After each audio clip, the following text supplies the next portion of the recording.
चाहेंगे, नशा मुक्त अभियान चल रहा है हरियाणा में, क्या कुछ इसकी तैयारी और कैसे देख रहे हैं इसको?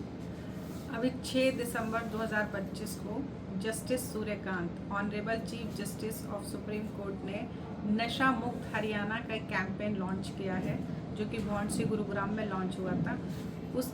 उसके तहत जस्टिस लीजा गिल, ऑनरेबल जज Punjab and Haryana high court, and Shri Ajay Kumar Sharda, learned district and session जज करनाल के नेतृत्व में हमने ये अभियान शुरू किया हुआ है, जिसके तहत हम नशा मुक्त हरियाणा को आगे बढ़ा रहे हैं। इसके संकल्प को सफल बनाने के लिए हम बहुत प्रयास कर रहे हैं, जिसमें health department, police department, child and women department, DPRO और अन्य जो ऑफिसेस हैं वो हमारे साथ जुड़े हुए हैं, जिसमें हमारे डॉक्टर्स की टीम जगह जगह जा रही है। उन्होंने सारे 435 गाँव का विजिट हमने टारगेट किया है, जिसमें बहुत सारे गाँवों को हम विजिट भी कर चुके हैं। जहाँ पर भी हम अवेयरनेस फैला रहे हैं कि लोग नशा ना करें, नशा से होने वाले नुकसान को भी हम लोगों को बता रहे हैं, और अगर किसी को ज़रूरत है इलाज की, मुफ्त इलाज की, तो वो भी हम बता रहे हैं, और उसके लिए सिविल हॉस्पिटल में इसकी सुविधाएं भी प्रदान की जा रही हैं।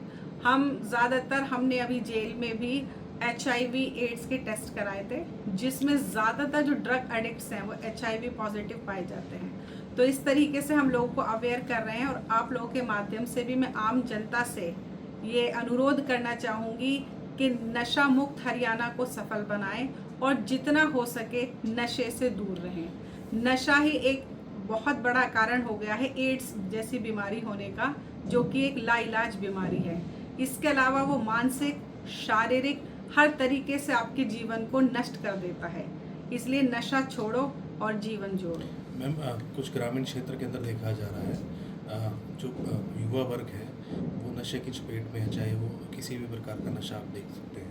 उनको रोकथाम के लिए किस तरीके के विशेष अभियान चलाए जा रहे हैं? क्योंकि पुलिस है वो, चाहे हेल्थ सेक्टर हो, तमाम विभाग इसमें अलर्ट है, मगर कारगर साबित नहीं हो पा रहे। मैं जैसे हर महीने ड्रग डी एडिक्शन सेंटर को विजिट भी करती हूँ, और इस बार मुझे वहाँ 13 साल का छोटा बच्चा मिला था। मैंने उसको बहुत समझाने की कोशिश की, और जहाँ तक मुझे लगा समझाने से अगर हम उनको प्रॉपर तरीके से नुकसान बताएं इसके, तो उनको समझ भी आता है। तो मेरा मानना ये है कि इलाज से बचाव बेहतर है, precaution is better than cure. तो अगर हम लोगों की मानसिकता को चेंज करने की कोशिश करें, उसके रूट कॉज पे हम काम करें, तो वो ज़्यादा कारगर साबित होगा। अभी जो हमारा इस कैंपेन के तहत है इलाज कराना, इलाज मुफ्त प्रोवाइड कराना तो है ही, उससे ज़्यादा है हमारा उन्हें अवेयर करना, उनकी मानसिक स्थिति, उनकी काउंसलिंग करना, उनकी मानसिक स्थिति को चेंज करना, जिससे वो धीरे धीरे समझें और इस नशे को छोड़ दें। क्योंकि मेरा ये भी मानना है कि 50-60% आज के टाइम पे जो क्राइम हो रहे हैं वो ड्रग एडिक्ट कर रहे हैं। तो एक नशे की एक लत जो धीरे धीरे शुरू होती है, वो उस इंसान के जीवन को हर तरीके से नष्ट कर देती है। तो हमारा मेन जो हमारा हम टारगेट कर रहे हैं वो उनकी मेंटल स्टेटस, यानी कि मानसिक स्थिति के साथ उनका काउंसलिंग की जाए, जो उनके मन को ही इसके विरुद्ध किया जाए, तभी ये कामगार होगा, अदरवाइज नहीं हो पाएगा। खिलाड़ियों की बात की जाए तो आजकल खिलाड़ी भी इंजेक्शन्स लेते हुए नज़र आते हैं, और इस पर क्या कुछ सरकार कर रही है? इसका भी मैं वही मेरा आंसर है कि जो इतने अच्छे खेल रहे हैं, अच्छे घर से, अच्छे परिवार से, उसके बावजूद भी अगर वो ड्रग्स ले रहे हैं, तो इसका सीधा सीधा कनेक्शन जो है वो उनकी मेंटल हेल्थ से रिलेटेड है। आजकल मेंटल हेल्थ बहुत बड़ा इशू है, और हमें मेंटल हेल्थ इसके रूट कॉज पे काम करके उनके मेंटल हेल्थ को ही टारगेट करना है।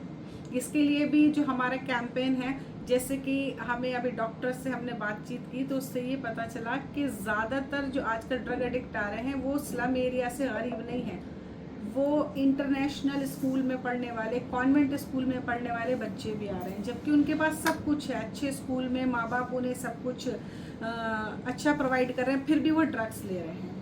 तो उसका मैं जिस तरीके से मैं उनको बताती हूँ कि या तो पीयर प्रेशर है, मेंटल हेल्थ इश्यूज़ हैं, या उन लोगों को लगता है कि ये कूल होता है, तो उसके इससे जो नुकसान होते हैं, जैसे मैं बच्चों को बताती हूँ, चाहे खिलाड़ी हों, खिलाड़ी स्ट्रेस मैनेजमेंट के लिए कर रहे हैं, जिसके लिए भी कर रहे हैं, कि भाई ना तो इससे कोई स्ट्रेस मैनेज होता है, ना ही इससे आप कूल लगते हो।